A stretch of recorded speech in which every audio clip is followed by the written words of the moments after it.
የተቆለፈበት ቁልፍ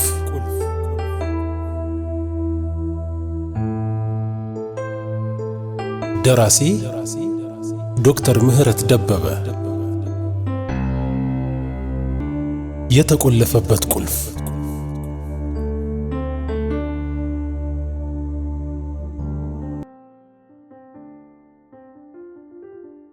ሶፊያ አዲስ አበባ ደግማ ስትመጣ ብዙ ነገር ተቀያይሮባታል።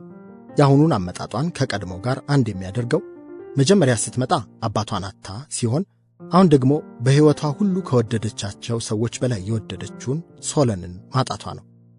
ኢትዮጵያ ለሷ ማገገሚያዋ እንደሆነች ያህል ነው የተሰማት። ለመጀመሪያዎቹ ጥቂት ቀናት የቆየችው ባለፈው ስትመጣ ካገኘቻቸው ቤተሰቦች ጋር ሲሆን ከዚያም በኋላ እንድትሰራለት የቀጠራት ግብረሰናይ ድርጅት ለሌሎች ሰራተኞቹ በተከራየው ትልቅ ግቢ ባለው የእንግዳ ማረፊያ ውስጥ ገብታ መኖር ጀምራለች። ግቢው ያለው ከብስራተ ገብርኤል በታች የአፍሪካ አንድነት ዋና ጸሐፊ መኖሪያ ጀርባ አካባቢ ነው። ይህም ለፌስቱላ ሆስፒታልም ሆነ በሳምንት 2 ቀን ለምታስተምርበት ትምህርት ቤት እጅግም ሩቅ አይባልም። በፊት የምታውቃቸው ሰዎች ስላሉና ለብዙ ነገርም እንግዳ ስላልሆነች መላመዱ እንደበፊቱ አስቸጋሪ አልሆነባትም። መላኩ ስልኳን ከዱባይ ልኮለት ስለነበር 1-2 ጊዜም ከማርቆስ ጋር ተገናኝተው ነበር። ለመግባባት ብዙም ጊዜ አልወሰደባቸውም። ሶፊያ በቀላሉ የምትወደድ አይነት ልጅ ናት። ማርቆስም ከሷ ጋር ለመግባባት አልተቸገረም። ብዙ ተመሳሳይ ፍላጎቶችና የሚያወሩት ነገር ስለነበርም በተገናኙበት ጊዜ ረዘም ላለ ሰዓት አብረው ነበር የቆዩት። ማርቆስ አውሮፓ በነበረበት ጊዜ በአንድ ጓደኛው ተንኮል ተጣልተው የተለያትን የመጨረሻው የነበረችውን ጓደኛውን የሚመስል ብዙ ነገር አላት። መላኩ ከዱባይ ከመጣ በኋላ ሶፊያን በስልክ እንጂ በአካል አላገኛትም። ከዚያም ስራው የሳራ ነገርና ሌሎች ነገሮች ሁሉ ይዘውት ተወጥረው ስለከረመ ጭራሽ ጠፍቶባት ነበር። ሳራም ከሄደች በኋላ ከነሶስናም ጋር ናፍቆቱ እስኪወጣለት ጊዜ ማሳለፍ ችሏል። ከሶፊያ ጋር ዛሬ ማታ ለእራት ሊገናኙ ነው ማርቆስንም ጨምሮ የተቀጣጠሩት። በማግስቱ ማርቆስም ወደ ቻይና ለሥራ ስለሚሄድ መቂ የመሄዳቸውን ሐሳብ ማርቆስ ሲመጣ ከ10 ቀን በኋላ ለማድረግ ነው ያሰቡት። ሊገናኙ የተቀጣጠሩት አምስተርዳም ሬስቶራንት ነው። የማርቆስ ምርጫ ነው። የምግቡን አይነትና ጥራትም ይወደዋል። በተለይ ግን የምግቡና የአገልግሎቱም ጥራት ሳይዛነፍና ከፍ ዝቅ ሳይል ደረጃው የተጠበቀ መሆኑ ነው ማርቆስን የአምስተርዳም አፍቃሪ ያደረገው። አስተናጋጆቹ ሁሉ ናቸው የሚያውቁት። ተጫውቶ ቀልዶ ነው የሚወጣው። አንዳንድ ሰዎች እነ ማርቆስ ቤት እንገናኝ ሲሉ አምስተርዳም ማለታቸው ነው። መላኩ ስብሰባ ረዝሞበት 15 ደቂቃ አርፍዶ ነበር የደረሰው። ሶፊያን ከቤቷ ያመጣት ማርቆስ ነበር። የሞቀ ወሬ ይዘው ሲሳሳቁ ነበር መላኩ የደረሰው። የሆነ ሐሳብ በሐሳቡ በጨረፍታ አለፈበትና በራሱ ሳቀ። በጣም ጥሩ ራት ነበር። መላኩና ሶፊያ ለመግባባት ጊዜም አልወሰደባቸውም። ማርቆስ ስለ መላኩ የነገራት ነገር ብቻ ሳይሆን የዚያን ዕለት ማታ መላኩ በሁሉም ጉዳዮች ላይ የሚሰጣቸው አስተያየቶችና የቁም ነገር ኮሮጆ የሆኑት ቀልዶቹም ሳታስበው ሶለንን ነበር ያስታወሳት። መልካቸው በእርግጥ አይመሳሰልም፣ ግን መላኩ ደግሞ ከሶለን የተለየ የሰውን ልብና ቀልብ የሚገዛ ማግኔታዊ ሰብዕና እንዳለው ነው ያስተዋለችው። ሻካራ ድምፁና ጎፈሬው ከሆነው በላይ ተሰሚነቱን ሳይጨምሩለት አይቀርም። የአስተያየቱ ይዘት ግን ሶለናዊ ሆነባት አልፎ አልፎ ድንግጥ ስትል ነበር።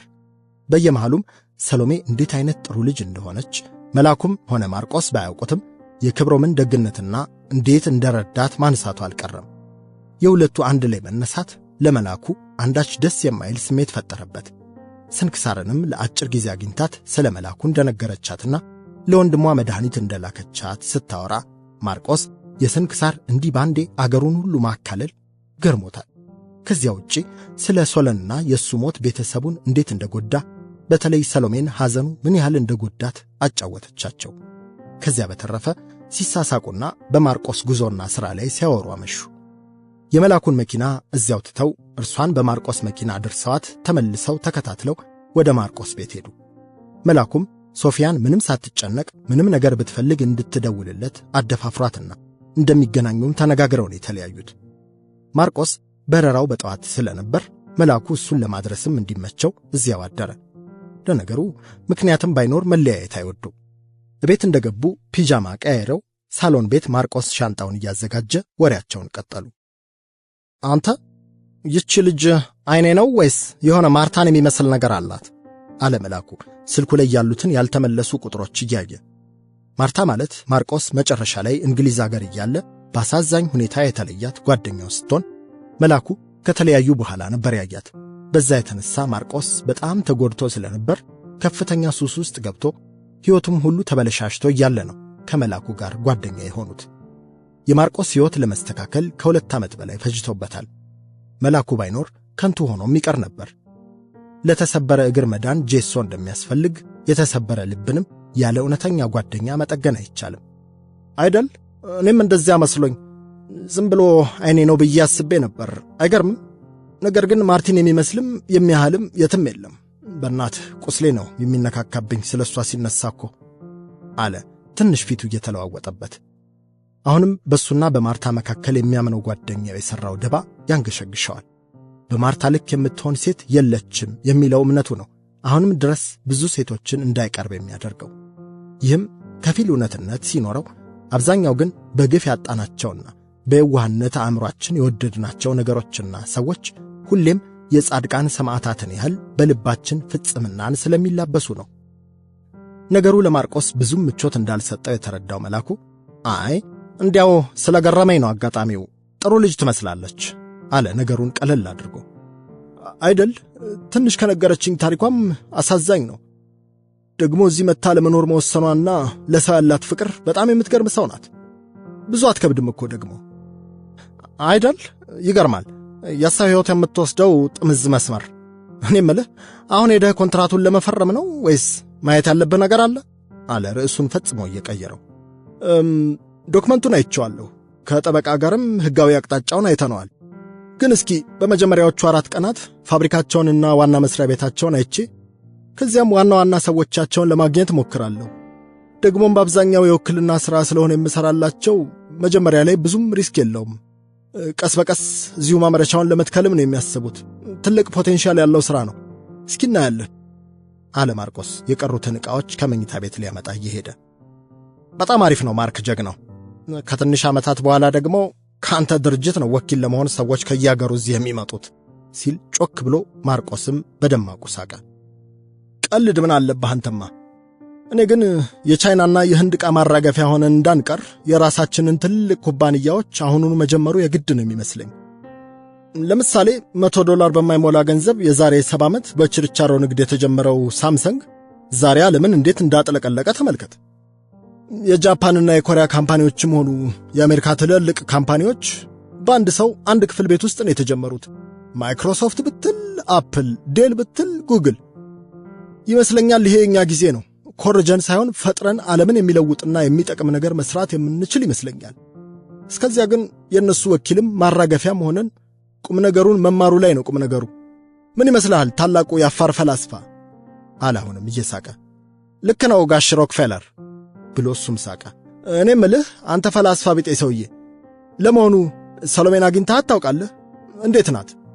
ምንድነው ስለ እሷ ማውራት ምናምን ቀንሰሃል? አለ ፊቱን ቀጨም አድርጎ። ያው እንዳልኩ ዱባይ ሆኜ ብዙ አውርተን ነበር፣ ግን ያው ምንም ልብ ለልብ ማውራት የቻለን አልመሰለኝም። በቃ የሆነ ነገር አለ። ዝም ብሎ ወሬ ነው። ኢሜሎቹም አጫጭር ናቸው። ቀኑ ይሞቃል፣ መኪናው ይበራል፣ ደመናው ይገርማል ነገር ናቸው። እስኪ እንግዲህ አንዴ ትምጣና እናያለን። ችግሩ እኔም ልሆን እችላለሁ፣ ደግሞ ሐዘኑም ምኑም ስላለ እሱም ሊሆን ይችላል ብዬ ነው ያሰብኩት አለ ብዙም እንዳላስጨነቀው በመምሰል። እና መቼ ነው የምትመጣው? አለ አሁንም ፊቱ ብዙም ሳይፈካ። እኔ እንጃ ማርክ፣ የሶለንን ታሪክና አንዳንድ የሱን ሥራዎች ወደ መጽሐፍ ለመቀየር ታስባለች። ታውቃለህ አይደል እሷ እንዴት መጽሐፍ ላይ የተጠመደች ሰው እንደሆነች። ደግሞ ወንድሟን እንደ ነፍሷ ስለምትወደው እንኳን መጽሐፍ ሌላ ምንም ነገር ለማድረግ ብትፈልግ አይገርመኝም። ግን ዝም ብዬ ሳስበው ልቧን የሆነ የያዘው ነገር ያለም ይመስለኛል። ይሄ እኔ ግምት ነው አለ አሁንም ትከሻውን እየሰበቀ። ብራቮ መሌ፣ መጠርጠሪያሽን ማዳመጥ ጀመርሽ ማለት ነው። ከሙግት ወደ ስሜት ዓለም እንኳን ደህና መጣ አለ ነገሩን ለማቅለል በማሰብ። መላኩ ላይ ያየው ለውጥም እያስገረመው። እንዴ አንተን የስሜት አልባ የምክንያት ማሽን ነው የሚመስል ማለት ነው? አንተ ልጅ ተበላሽተሃል እኮ አለ በያዘው መጽሔት ጭንቅላቱን መታ እያደረገው። ኦ ሰውየው፣ የኛ ጸጉር እንዳንተ ያፋር ጎፈሬ ጭንቅ አይችልም። ስንት ዋጋ ተከፍሎበት ካርመን ድረስ እንደመጣ ረሳኸው እንዴ? የምር አሪፍ ነው፣ ግን ገና ብዙም ስላልበሰለ ስሜትህን አትታመንበት። እሱን ለኛ ተው። አላሁንም እየቀለደ። በል የኔ አርመናዊ ነጋዴ እስኪንተኛ፣ ነገ በጧት ስለምንነሳ አይመስልህም? አለ መልአኩ እየተንጠራራ። ጠዋት ላይ ማርቆስን አየር ማረፊያ ካደረሰው በኋላ በቀጥታ ቤቱ ሄዶ የዋና ልብሱን ይዞ ሂልተን ሲዋኝ ቆይቶ 1 ሰዓት ተኩል ላይ ሲሆን ወደ ቤቱ ተመለሰ። ለተወሰነ ጊዜ ተቋርጦበት የነበረውን የቅዳሜውን የመልአኩ ጊዜ ለመውሰድ ስልኩን አጠፋፍቶ ቀለል ያለ ልብስ ለብሶ ተሰየመ። የተወሰነ ሰዓት መጽሐፍ ቅዱሱን ሲያነብ ነበር የቆየው። የሐዋርያው ጳውሎስ ፊልሞና ለሚባለው ወዳጁ እስር ቤት ስላገኘው አናሲሞስ ስለሚባለው ሰው የጻፈው ደብዳቤ ነው። መጽሐፉ 1 ገጽና አጭር ቢሆንም መልአኩ መጽሐፍ ቅዱስ ሲያጠና ማመሳከሪያ ይዞ ስለሆነ ከ2 ሰዓት በላይ ነበር የወሰደበት። በመጨረሻም የተማረውንና ያጤነውን ነገር ሁሌም እንደሚያደርገው ላፕቶፑ ላይ ባለው ግለ ማስታወሻው ላይ በአጭሩ እንዲህ አሰፈረው። በጊዜው ጳውሎስ ራሱ በእምነቱ ምክንያት በሮም እስር ቤት ታስሮ የነበረ ቢሆንም ይህንና ሌሎች ደብዳቤዎችን ከዚሁ እስር ቤት ነበር የጻፈው። አናሲሞስም የፊልሞና ባሪያ የነበረ ሲሆን ከጌታው ኮብልሎ ሳለ ነው ጳውሎስ ያገኘው። በዚያም ስለ ወንጌል ነግሮት ሕይወቱ ከተቀየረ በኋላ ምን ማድረግ እንዳለበት መወሰን ነበረበት። አናሲሞስን እንደ ባሪያ ሳይሆን እንደ ልጁ ነበር ጳውሎስ የሚያየው። ምናልባትም መኮብለል ብቻ ሳይሆን ሲኮበልል ከጌታው ላይ የሰረቀው ነገርም ሳይኖር አይቀርም። በሮም ሕግ መሠረት ደግሞ ይህ እስከ ሞትም ሊያስፈረድበት ይችል ነበር። የሌላ ሰው ባሪያ ደግሞ ያለ ባለቤቱ ፈቃድ ማስቀረት ሕጉ አይፈቅድም። ለዚህም ነው ጳውሎስ ለፊልሞና ምንም እንኳን እኔን እንዲያግዘኝ ለራሴ ላስቀረው ብወድም ላዝህ ሥልጣን ቢኖረኝም ያለ ፈቃድህ ምንም ላደርግ አልፈለግኩም የሚለው። ቀድሞ ምንም የማይጠቅም እንዲያም የጎዳህም ቢሆን አሁን ግን ከባሪያም ይልቅ የተወደደ ወንድምህን ለእኔም የሚጠቅመኝን ልጄን እንደኔ ተቀበለው ነው የሚለው። ያጎደለብህ ነገር ወይም ዕዳ ቢኖርበት እኔ እከፍላለሁ ብሎ እማኝ ይሰጠዋል።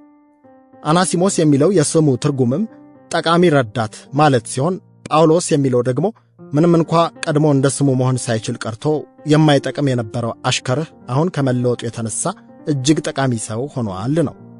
በነበረው ሥርዓት አንድን ባሪያ ወስዶ ነፃ ማውጣት ብቻ ሳይሆን ጠቃሚ የጌታው ወንድም እንዲሆን ማድረጉ ጳውሎስ ሰባኪም ከጊዜው የቀደመ የለውጥ ሐዋርያም እንደነበር ነው የሚያሳየው። ጳውሎስ በራሱ የእስራት መከራ ተጠምዶ አሊያም የታወቀ ታላቅ ሐዋርያ በመሆኑ ተመክቶ ይህንን ከጌታው ጠፍቶ የሚቅበዘበዝ ወጣት ተስፋ ቢስ ችላ ሊለው ይችል ነበር። ግን አናሲሞስን እንደ ልጁ አድርጎ ለመቀበልና ከገባበት አዘቅት ለማውጣት ያሳየው ትሕትናና የከፈለው መሥዋዕትነት አስገራሚ ነው። ይህ ታሪክ ማንንም ቢሆን ሊለወጥ የማይችልና የማይጠቅም ነው ብዬ እንዳላስብ አስተምሮኛል። ደግሞም በምንም አይነት ችግርና እስራት፣ በምንም አይነት ታዋቂነትና ታላቅነት ውስጥ በሆን እንኳ ሰውን በተለይም ሰው ሁሉ አይጠቅምም ብሎ ተስፋ የቆረጠበትን ሰው ከመለወጥ የሚበልጥ ክቡር ሥራ እንደሌለ ተምሬበታለሁ። ዛሬም በየጎዳናውና በየእስር ቤቱ በገጠርና በከተማው አያሌ ሰዎች የአናሲሞስን አይነት ሕይወት እየኖሩ ሲቅበዘበዙ በፍቅር ቀርቦና አቅርቦ ያጠፉትን እኔ ከፍላለሁ ብሎ የለውጥ ድምፅን የሚያሰማቸው ይፈልጋሉ። ከዚህች ትንሽ መጽሐፍ ውስጥ የተማርኩት የለውጥ ሕግ ይህ ነው። ለውጥ ማለት አይጠቅምም የተባለን ሰውና ነገር ጠቃሚ የማድረግ ሥራ ነው። ለመማር ልቡን ለከፈተና ጊዜውን ለሰጠው ሁሉም ነገር ትምህርት ቤት ነው። ሁሉም ሰው አስተማሪ ነው። በሚቀጥሉት 4 ቀናት መልአኩና ሶፊያ 3 ጊዜ ተገናኝተው ነበር። ወደ አንድ የስዕል ኤግዚቢሽን ይዟት ሄዶም ነበር። የሶፊያ አስተያየቶች የስዕል ችሎታዋን ይገልጻሉ። ኤግዚቢሽኑን ያዘጋጀችውን ሰዓሊ መልአኩ ያውቃት ስለነበር ከሶፊያ ጋር አስተዋውቋቸው አድራሻ ተለዋውጠዋል። ረዘም ላለ ጊዜ አውሮፓ ሀገር የኖረች ናት ሰዓሊዋ። ሶፊያ ከመልአኩ ጋር በጣም ብዙ ነገሮችን ማውራት ትችላለች። ታሪኳንም ከሞላ ጎደል አጫውተዋለች። አንተ እኮ አማካሪ ወይም ሳይኮሎጂስት ነበር መሆን የነበረብህ ስትለው፣ አይ እኔ ለሱ ተሰጥኦ የለኝም፣ ደስ የሚለኝ ሰው ማዳመጥ ነው፣ ሰው እያስለፈለፉ ማስከፈል አልወድም ብሎ ነበር ያሳቃት። በየመሃሉም ስለ ማርቆስ ጥሩነት ያላቸውን ቅርርብ አውርቷታል። ሶፊያ መልአኩና ማርቆስ አንዳቸው ስለሌላው በሌሉበት ስለሚያወሩት ጥሩ ነገርና አብረው ሲሆኑም ስለሚያሳዩት መከባበር አይታ የበለጠ እንድትወዳቸው አድርጓታል። እሱም ስለ ራሱ ከሞላ ጎደል ነግሯታል። ማርቆስ ሲመጣም መቂ እንደሚሄዱ አውርተዋል። አብራቸው ብትሄድ ደስ እንደሚላት ስትጠይቀው ፈቃደኛ በመሆኑ ፈንድቃለች። በተለይ ስለ መዓዛ ከነገራት በመነሳት እሷን ለማየት በጣም ነው የጓጓችው። መልአኩ አርብ ከሥራ ሊወጣ አካባቢ የስንክሳር ወንድም የዳንኤልን ስልክ ስብሰባ ላይ ሆኖ ካላነሳቸው ስልኮች መሃል ስላየው መልሶ ደወለለት። ስልኩን ያነሳችው ስንክሳር ስለነበረች ጆሮውን ማመን አልቻለም። እኔ አላምንም፣ ስንኪ ነኝ እንዳትይኝ ብቻ አለ መላኩ ተገርሞም ደንግጦም። መላኩ ስንኪ ሲላት ደስ ነው የሚላት። እንዲህ ነን እኛ፣ ካስፈለገ ከተፍ ነው። እንዴት ነህ በእናትህ መላኩ መሊ አለች ልክ ድሮ ኮሌጅ እያሉ ስትቀልድበት በምትጠራበት ስም። ደህና ነኝ፣ በሰላም ነው፣ ልመጣም ነው ምናምን አይባልም እንዴ?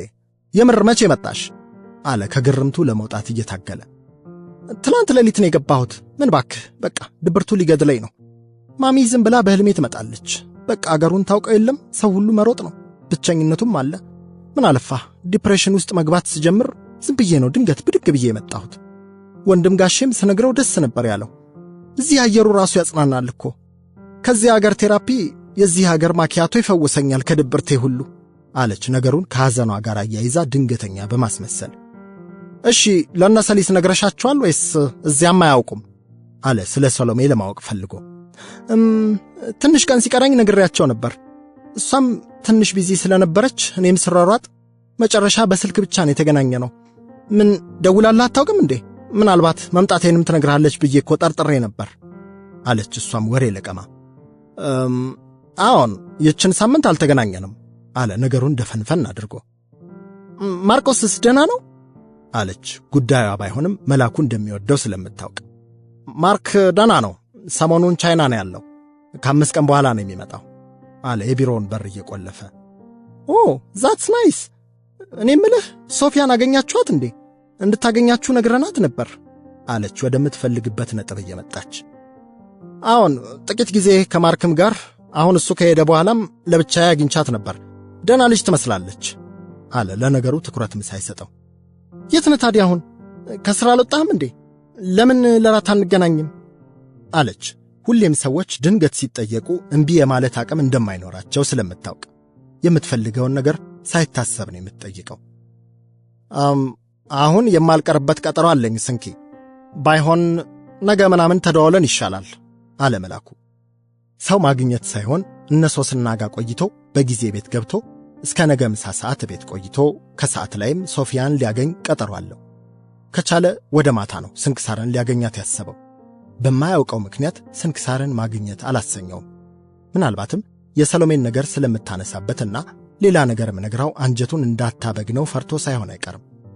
በማግስቱ ከሰዓት ላይ ስልኩን ሲከፍተው የተወሰኑ የጽሑፍ መልእክቶችን አገኘ። አንዱ ከስንክሳር ሲሆን ከሰዓት በኋላ ላይ ከሶፊያ ጋር አብረው በተቀጣጠሩበት ቦታ እንደምትመጣ የሚገልጽ ነው። ትንሽ በስጨት ቢያደርገውም ብዙም አላስጨነቀውም። ሰዎች እሱ ባወጣው ፕሮግራም ውስጥ ያለሱ ፈቃድ ሲገቡበት በጣም ነው የሚበሳጨው። እሱ ቀጠሮው ቦታ ሲደርስ ሶፊያና ስንክሳር ያወሩ ነበር። ወሬ የማያልቅባት ስንክሳር አፋቸውን ሳታዘጋቸው ሰዓቱ ጭልጥ ብሎ ሄደ። ከዚያም ራት አብረው በልተው ጠዋት በእንግሊዝኛ አገልግሎት የሚሰጥበት IEC የሚባለው ዓለም አቀፍ ቤተክርስቲያን አብረው ለመሄድ ተስማሙና መጀመሪያ ሶፊያን አድርሰው ስንክሳርን እቤቷ ጥሎ ወደ ቤቱ ገባ። ደክሞት ስለነበር ወዲያው ነበር እንቅልፍ የወሰደው። ማርቆስም ሲደውል ጭልጥ ያለ እንቅልፍ ላይ ስለነበር ስልኩ አመለጠው። ማርቆስና ሳራ በየቀኑ ነው የሚደዋወሉት ቻይና ከሄደ ጀምሮ። ምን ተስኖት አሁንም እዚሁ ስለሆነ ምንም አዲስ ነገር አልተፈጠረም። በማግስቱ ከቤተ ክርስቲያን መልስ ስንክሳር ምሳ ጋብዛቸው ከበሉ በኋላ ሶፊያ ሌላ ቀጠሮ ስለነበራት እሷን ቀጠሮ ቦታዋ አድርሷት እነሱ ሂልተን ተቀምጠው ለማውራት ወደዚያው አመሩ። ስንክሳር አመቺ ጊዜን ስትጠብቅለት የነበረውን ነገር ለማፈንዳት ልቧ ከጅሏል። አንቺ ግን ይሄ መንገድ በቃ የውሃ መንገድ ሆነልሽ ማለት ነው? እኔ ጉዞውን ራሱ ሳስበው ያመኛል አለ መላኩ መመላለሷ ስለበዛበት። አይመሌ በእኔ ቦታ ብትሆን ይገባህ ነበር። እዚህ እንዳልቀር እዚያ ብዙ የሚበላሽ ነገር አለ። እዚያ ሰውን ደግሞ በቃ ያመኛል። እዚህ አየሩ ራሱ ያጽናናል እኮ። እንጃ መሄድ ባይኖርብኝ እዚህ ብኖርም ደስ ይለኛል። ግን ደግሞ ሲስተሙ ሰው እዚህ ነርቭ ላይ ነው የሚወጣው። ምንም በቃ እርግጠኛ መሆን አትችልም።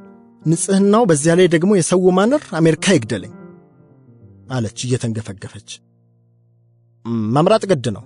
2 ዛፍ ላይ መውጣት ከፈለግሽ ወይ ዛፎቹን ቆርጠሽ መሰላል መስራት ነው ወይ ደግሞ አንቺ መሰንጠቀሽ ነው አለ በሹፈት ድምፅ።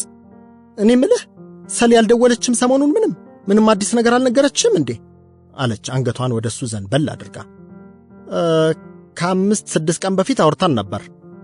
በቃ ምን አለችኝ? ያው የሶሎንን ሕይወትና ሥራ በመጽሐፍ ለመጻፍ መረጃ ምናምን እየሰበሰበች እንደሆነ ነው የነገረችኝ። ሌላ ምንም አላውቅም። እናንተ ከዚያው የመጣችሁት ንገሩና አለ እንደ መቀለድም ብሎ። አይ ይገርማል። እንግዲህ አንተን ስሜት ለመጠበቅና ነገሩን ቀስ ብላ ለመግለጽ አስባ ሊሆን ይችላል። ለቤተሰቦቿም ለመንገድ ያሰበች አልመሰለኝም። ግን ክብሮም በቃ የሚያደርገውን ያሳጣው በጣም ደስ ብሎታል። እሷም ነገሩን አሁን ብዙ እንዳይወጣ እንደፈለገች ነው የነገረችኝ። ለአንተ አትሊስት ፍንጭ ትሰጣለች የሚል ግምት ነበረኝ። ነገር ግን ከክፋት የተነሳ አይመስለኝም ብላ ላፕቶፓን አውጥታ ኢንተርኔት ለማገናኘት እየሞከረች ዝም አለች። ምንድን ነው የምታወሪው?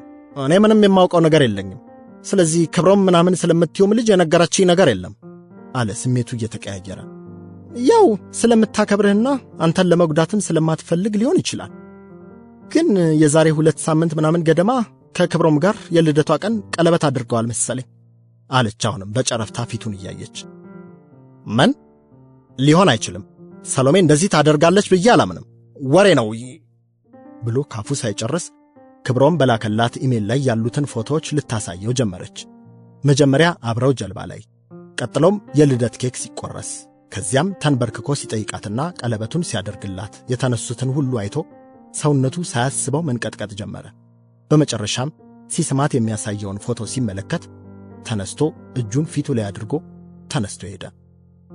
ምናልባት በሕይወቱ ሙሉ እንደዚህ አይነት ንዴትና መከዳት ደርሶበት ሰው የተጫወተበትም ጊዜ ያለ መስሎት አያውቅም። ምን እንደሚያስብም እርግጠኛ አልነበረም። ስንክሳር ተከትለው እየሮጠች መሌ ይቅርታ፣ እኔ እኮ አንተን ለመረበሽ አይደለም። ወይኔ እጄን በቆረጠው ዛሬ። በቃ እኔም ፌር ስላልመሰለኝና አይዶን ነው ጠርጥረህም ከሆነ ብዬ ነው። ይቅርታ፣ ምናልባት ይህን ሁሉ ላንተ ማሳየት አልነበረብኝም። እመነኝ፣ እሷ ግን ላንተ በጣም ነው የምታስበው እያለች ግራ የገባት ለመምሰል ስትሞክር፣ ስሚ ስንክሳር፣ ለምንም ይሁን ለምን ይህንን ፎቶ ያሳየሽኝ አይ ሪሊ ዶንት ኬር። አንቺም ያው ነሽ፣ እሷም ያው ነች። ሁላችሁም ለውጥ የለውም። አሁን ብቻዬን ነው መሆን የምፈልገው። ወደ ቤትሽ በታክሲ መሄድ ትችያለሽ። ፕሊስ፣ አሁን ሌላ ንግግር አልፈልግም። አንቺም እሷም ታስቦልኛላችሁ። በጣም ነው የምታስቦልኝ። ወይ ማሰብ! አንድ እርግጠኛ ነገር፣ ሁላችሁም ያው ናችሁ። በቃ ክፉ አታናግሪኝ አሁን ብሎ እጁን እያወናጨፈ ወደ አትክልት ስፍራው ለብቻው ወደ ጓሮው ወጣ። እንደዚህ ሲሆን አይታው ስለማታውቅ እሷም ደንግጣ ተርበተበተች። ምናልባት መጀመሪያ ወሬውን ነግራው ከጥቂት ቀን በኋላ ፎቶውን ብታሳየው ይሻል እንደነበርም አሰበች። በርዶለት እስኪመጣ ሂሳቡን ከፍላ ቁጭ ብላ ጠበቀችው። ከአንድ ሰዓት በኋላ ፈጠን እያለ ወደ መኪናው ሲሄድ እየተከተለች መሌ ጠብቀኝ እንጂ አለች። የቀረሽ ነገር አለ? ተኝተው የሚያሳይ ወይም የሰርግ ፎቶ አለሽ? ፕሊስ፣ አሁን ላናገርሽ አልችልም እኮ ነው የምልሽ። በፈጣሪ ብቻዬን ነው መሆን የምፈልገው ብሎ ወደ መኪናው ሄደ። በምን አይነት ፍጥነት ቤት እንደደረሰም ሳያውቅ ቤቱ ገብቶ ለመተኛት ሞከረ። አልሆነም። ትኩስ እየተነፈሰ ተንጎራደደ። እሱ ጋር ያለውን የሰሎሜን ፎቶ ሁሉ አውጥቶ ማቃጠል አሰኘው። ማርቆስም፣ ሰሎሜም፣ ስንክሳርም፣ ሶፊያም፣ መዓዛም ደውለው ነበር። አንዱንም አላነሳውም። እንዲያውም ስልኩን ዘጋው። ሌሊቱን ሙሉ ሲገላበጥ አድሮ ጠዋት ላይ አለቃው ጋር ደውሎ ትንሽ ችግር ስላጋጠመው ለሚቀጥሉት 3 ቀናት ፈቃድ ጠይቆ ከሥራ ቀረ። ሰውነቱ ሁሉ በጣም ደክሞና አእምሮም ፈዞ ስለነበር ረፋዱ ላይ እንቅልፍ ወሰደው። ወደ ከሰዓት በኋላ ሲነሳ ቀዝቃዛ ሻወር ወስዶ ከከተማ ለመውጣትና ብቻውን ለመሆን ወሰነ። ለወትሮው ገና ሲነካው የሚያዘልለው ቀዝቃዛ ውሃ ምን እንደሆነም ሳያውቀው ነው ታጥቦ የወጣው። ከዚያም የተወሰነ ልብስ ይዞ ወደ ወሊሶ መስመር ነድቶ ነጋሽ ሎጅ ለ2 ቀን አልጋ ያዘ። ማን እንደደወለ ማወቁ ስለማይከፋ ብሎ ስልኩን ከፍቶ ድምፁን አጠፋው። ሁሉንም ነገር በጽናት በጥልቀት ለማሰብ ሞከረ። የስሜቱ መጎዳት የማሰብ ችሎታውንም በእጅጉ ቀንሶት ነበር። በሁለተኛው ቀን ቡና ደጋግሞ እየጠጣ አንድ ሐሳብ መጣለት። በቃ ሰሎሜ የምትባል ሰው የለችም። ከማንም ጋር ስለሷ አላወራም። ማንም ምንም እንዲያወራልኝ አልፈቅድም። አለቀ። የሚከፈለው ዋጋ ይከፈላል አለ በውስጡ። ከዚያም ከውስጡ አንዳች ነገር ቀለል ያለው መሰለው። የሰማውን ነገር ውስጡ ለመጠራጠር ሲሞክርበት ቀስ ብሎ ሳቀና አሄሄሄ መሌ፣ ፎቶ ከማየት በላይ ምን መረጃ ያስፈልግሃል? አየህ እኮ ቀለበቱን፣ ኬኩን፣ መሳሳሙን። ሌላ ምን ትፈልጋለህ ታዲያ? አለ ጮክ ብሎ ለራሱ። ከዚያም ብዙ ሐሳብ አውጥቶ ወርዶ ውሳኔውን አጽንቶ ወደ አዲስ አበባ ተመለሰ። አዲስ አበባ እንደገባ መጀመሪያ ስንክሳር ጋር ነበር የደወለው። ሊያገኛት እንደሚፈልግ ነግሯት ሲገናኙ እያለቀሰች ነበር የሳመችው። ይቅርታ መሌ፣ እኔ እኮ ያን ያህል ይጎዳሃል ብዬ አልነበረም። በጣም ይቅርታ። ሰሎሜም እኮ ደውላ ነበር፣ ስልኬን አያነሳም አለች። ይሄን ንዴቱን ያበርድለት ይመስል። አንድ ነገር ስሚኝ፣ በቀደም ስላሳየሁት የማይገባ ባህሪ ይቅርታ። ከራሴ ውጪ ነበርኩኝ። ከዚህ በኋላ ከኔ ጋር የሚኖርሽን ግንኙነት የሚወስነው አንድ ነገር ነው። ሁለቴ አልነግርሽም። ይህንን ሕግ ያፈረስሽ ቀን አለቀ የኔና ያንቺ ነገር ሲል ምንድን ነው አለች አላስችል ብሏት። ስለ ሰሎሜ እኔ ፊት ማውራት አይፈቀድም። ለኔም ሆነ እኔ ባለሁበት ስለሷ ብታወሪ አለቀ፣ ምርጫው የራስሽ ነው አለ። በጣም በቁጣ ሲያወራ የምሩን እንደሆነ ስላወቀች ዝም አለች። ነገሩን ለመቀየር ብላ ሶፊያን ለራት ቀጥሬያታለሁ፣ አብረን ብትሆን ደስ ይለኛል። ያልከውን ለማድረግ የቻልኩትን ሁሉ አድርጋለሁ። ግን እኮ ስትል ካፏ ለቀም አድርጎ ግን የለም አለቀ፣ በቃ ያለቀ ነገር ነው ብሎ ራት አብሯቸው ለመሆን ፈቃደኝነቱን ገልጾ ማታ ላይ የተቀጣጠሩበት ፒዛ ቤት እንደሚመጣ ነግሯት ወደ ቤት ሄደ። ቤት እንደገባ ነበር ሰሞኑን ሁሉ ደጋግሞ ይደውል የነበረው ማርቆስ እንደገና የደወለው። ስልኩን አንስቶ ደህንነቱንና ከአቅም በላይ በሆነ ምክንያት ስልኩን እንዳላነሳ ነገረው። ምክንያቱን ሲመጣ ብቻ እንደሚነግረውና ከ3 ቀን በኋላ ሲመጣም እንደሚቀበለው ተነጋገሩ። የመላኩ ድምፁም አነጋገሩም ስለተቀየረበት ማርቆስ መጨነቁ አልቀረም። የሰንክሳርንም መምጣት ስለነገረው የሆነ ወሬ ይዛ መታ ይሆናል ብሎ ጠርጥሯል። ማርቆስ ቻይና እንደሆነ ያወቀችው ሰሎሜም ስለ መላኩ መጥፋትና አግኝታው እንደሆነ ስንክሳርን ስትጠይቃት አንድ ሁለቴ እንደተገናኙ፣ ብዙ ጊዜ ግን ከሶፊያ ጋር ስለሚያሳልፉ የሷንም ስልክ እንደማያነሳ ነገረቻት ቀልል አድርጋ። ማታ ሶስቱም ለራት እንደሚገናኙ ነገረቻት። ብዙ ስለ ሶፊያ አድንቆ እንደነገራትና አብረውም ደስተኛ እንደሚመስሉ አጫወተቻት። እንዲያውም እሷ የሶለን ገርልፍሬንድ የነበረች ባትሆን ሰሎሜና ክብሮም መላኩና ሶፊያ ቢጋቡ ሁሉም ደስተኛ እንደሚሆኑ እየሳቀች ስትነግራት የሰሎሜ አንጀት ማረሩ አልቀረም። በመጨረሻ ሰሎሜም ከቻልሽ ስልኬ እንዲመልስልኝ ንገሪው፣ ለሆነ ጉዳይ በጣም እንደምፈልገው አደራ። እኔም ከ15 ቀን በኋላ መምጣቴ አይቀርም፣ ያኔ እንገናኛለን። ታንኪዩ የኔ ቆንጆ፣ አንቺ ባትኖሪልኝ ኖሮ ምን ይውጠኝ ነበር ብላ ተሰነባብተው ስልኩን ዘጉት። ለሚቀጥሉት 2 ቀናት አለመደወሉንም ስልኳንም አለመመለሱ ስላናደዳት አጠር ያለ ኢሜል እንዲህ ብላ ጻፈችለት። ሄይ፣ ምንድነው ነገሩ? እኔ እኮ በጣም ልነግርህ የምፈልገው ጉዳይ ስላለኝና አሁኑን መነጋገር ስላለብን ነው። እባክህ ስልኩን አንሳው ወይም ደውል፣ ሰሎሜ ይላል። ሰሎሜ በምትሰራው ጽሑፍ አንጻር የሱን ምክርና እገዛ ፈልጋ ነበር ደጋግማ የምትደውልለት። በተጨማሪም ወደ ኢትዮጵያ ከመመለሷ በፊት ለጽሑፉ አስፈላጊ የሆነ የሚቀር ነገር ካለ ከመነሳቷ በፊት እንዲነግራት ልትጠይቀው ነበር። መላኩ ኢሜሉን ሲያይ ጭራሽ ንዴቱ ጦፈ። ስንክሳር የነገረችውን በስልክ ልታስረዳው ነው የመሰለው። እሱም ባጭሩ ሄይ፣ ምንም ጠቃሚ ነገር አይታየኝም፣ በጣም ሥራ ስለሚበዛብኝና ለወሬ ጊዜ ስለሌለኝ ባታስቸግሪኝ ደስ ይለኛል የሚል መልስ ጻፈላት። ነገሩ ሰሎሜን ነዘራት። ስንክሳር ጋር ደውላ ነገሩን ስትነግራት እሷም የመላኩ ባህሪ ስለተለዋወጠባት ግራ እንደገባት ነገረቻት። ሰሎሜ በራሷ ንዴትና በስጭት ውስጥ ገብታ ግራ ግብት አላት። ሶፊያንም በጣም ሳትጠላት አልቀረችም። የሷም ቁጣና ንዴት እያየለ መምጣቱ አልቀረም። ከሐዘኑ ጋር ስንክሳር የምትነግራት ተደማምሮ እሷም መላኩን ማየትም ማግኘትም አስጠላት። ግን ደግሞ ኢትዮጵያ ስትሄድ ምንድን ነው የምታደርገው? ያሰበችው ሁሉ የተናደባት ስለመሰላት እንደገና ግራ መጋባት ውስጥ ገባች። ማርቆስ ከመጣ በኋላ መላኩ ልክ እንዳልሆነ ገብቶታል። ከሶፊያም ጋር አውርቶ ያገኘው ፍንጭ አልነበረም። ሰሎሜ ደግሞ ኢሜሉንም ስልኩንም አልመለሰችለትም። ከመላኩ ጋር ስለ ሰሎሜ ለማውራት ቢሞክር መላኩ አሻፈረኝ አለ። ጭራሽ ስለሷ ማውራት እንደማይፈልግና ማርቆስ ስለሷ ማውራቱን የሚቀጥል ከሆነ ጓደኝነታቸውን እንደሚጎዳና ላያገኘውም እንደሚችል ቁርጥ አድርጎ ነገረው።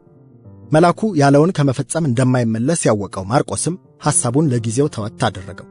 ይሁን እንጂ አሁንም ሰሎሜን አግኝቶ ማናገር ስላልቻለ ነገሩ ሊገባው አልቻለም።